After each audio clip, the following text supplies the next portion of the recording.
ये उन दिनों की बात है जब नक्शों ने लकीरों के सहारे रास्ते समझाना ना सीखा था।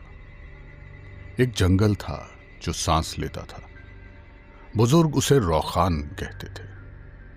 उसी जगह जहां पेड़ झुककर आवाजों को सुनते थे और परछाइयों में भी सब्र था।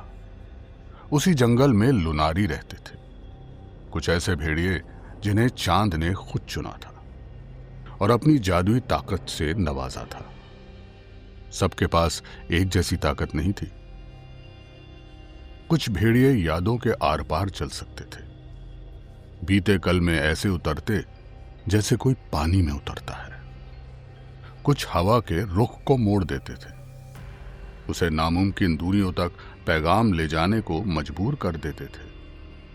और बहुत ही कम ऐसे थे जिनकी आंखें चांदी की थी, जो आने वाले वक्त को देख सकती थी, मगर ऐसी नजर की कीमत हमेशा चुकानी पड़ती थी।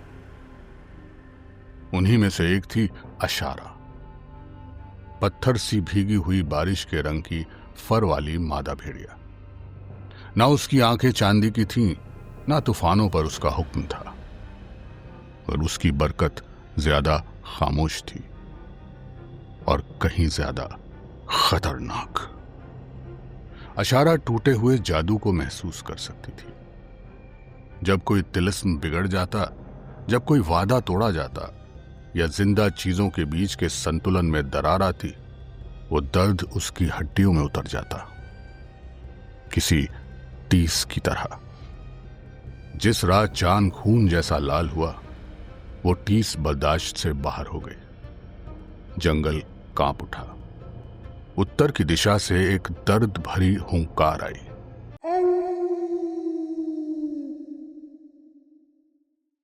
जो किसी भेड़िए की नहीं थी, कुछ अजीब सी, मानो चोरी की ताकत से बुनी गई हो। लुनारी एक साथ चौकन्ने हो उठे। खोखली हुंकार।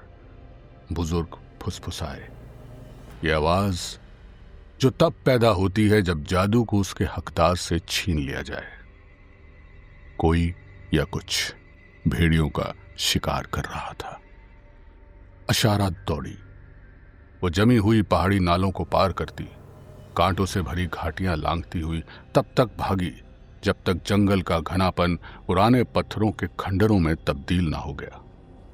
वहां एक टूटी हुई मीनार के नीचे उसने हुंकार की वजह को देखा।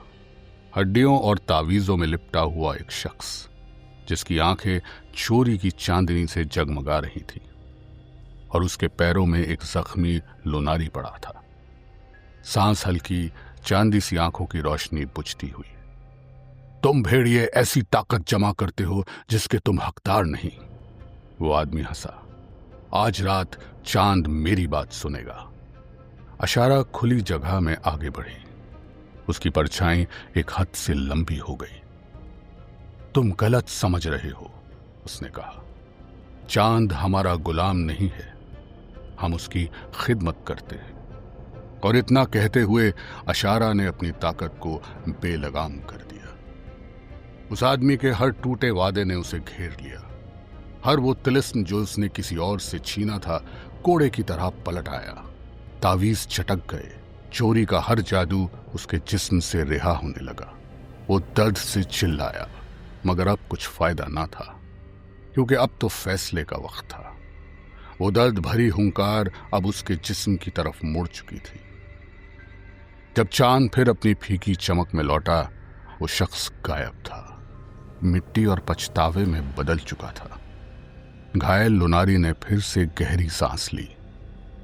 जंगल ने चैन पाया।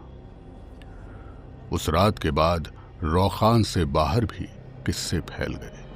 मुसाफिरों ने चांदनी में चमकती आंखों वाले भेड़ियों की बातें की, जो चौराहों की रखवाली करते, जो कसम टूटने से पहले दिखाई दे जाते।